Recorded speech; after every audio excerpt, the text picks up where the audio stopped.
Job, chapitre 20. Second discours de Tsophar à Job. Tsophar de Naama prit la parole et dit : Mes pensées me forcent à répondre et mon agitation ne peut se contenir. J'ai entendu des reproches qui m'outragent. Le souffle de mon intelligence donnera la réplique. Ne sais-tu pas que de tout temps, depuis que l'homme a été placé sur la terre, le triomphe des méchants a été court et la joie de l'impie momentanée.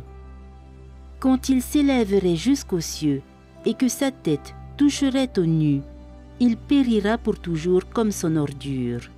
Et ceux qui le voyaient diront : Où est-il ? Il s'envolera comme un songe et on ne le trouvera plus. Il disparaîtra comme une vision nocturne. L'œil qui le regardait ne le regardera plus. Le lieu qu'il habitait ne l'apercevra plus. Ses fils seront assaillis par les pauvres, et ses mains restitueront ce qu'il a pris par violence.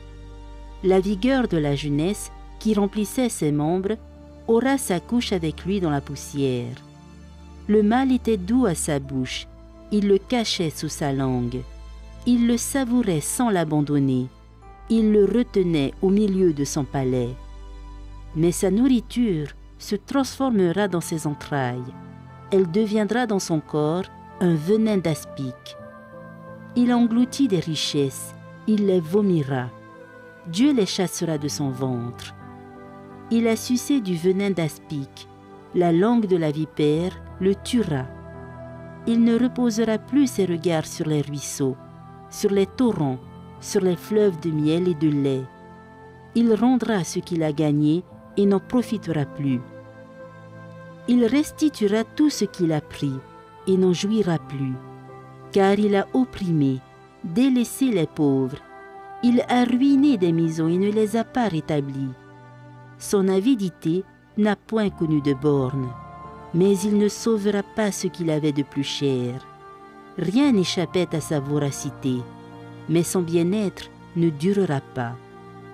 Au milieu de l'abondance, il sera dans la détresse. La main de tous les misérables se lèvera sur lui. Et voici, pour lui remplir le ventre, Dieu enverra sur lui le feu de sa colère et le rassasiera par une pluie de traits. S'il échappe aux armes de fer, l'arc d'airain le transpercera. Il arrache de son corps le trait qui étincelle au sortir de ses entrailles, et il est en proie aux terreurs de la mort. Toutes les calamités sont réservées à ses trésors. Il sera consumé par un feu que n'allumera point l'homme, et ce qui restera dans sa tente en deviendra la pâture. Les cieux dévoileront son iniquité, et la terre s'élèvera contre lui.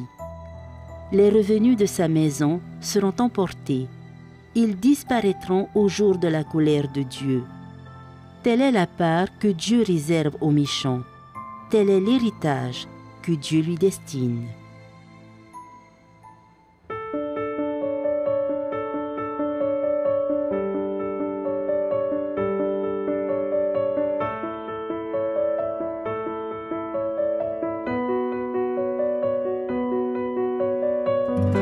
C'était votre lecture quotidienne de la Bible proposée par le Centre Média Adventiste, disponible en replay sur cma.adventiste.pf.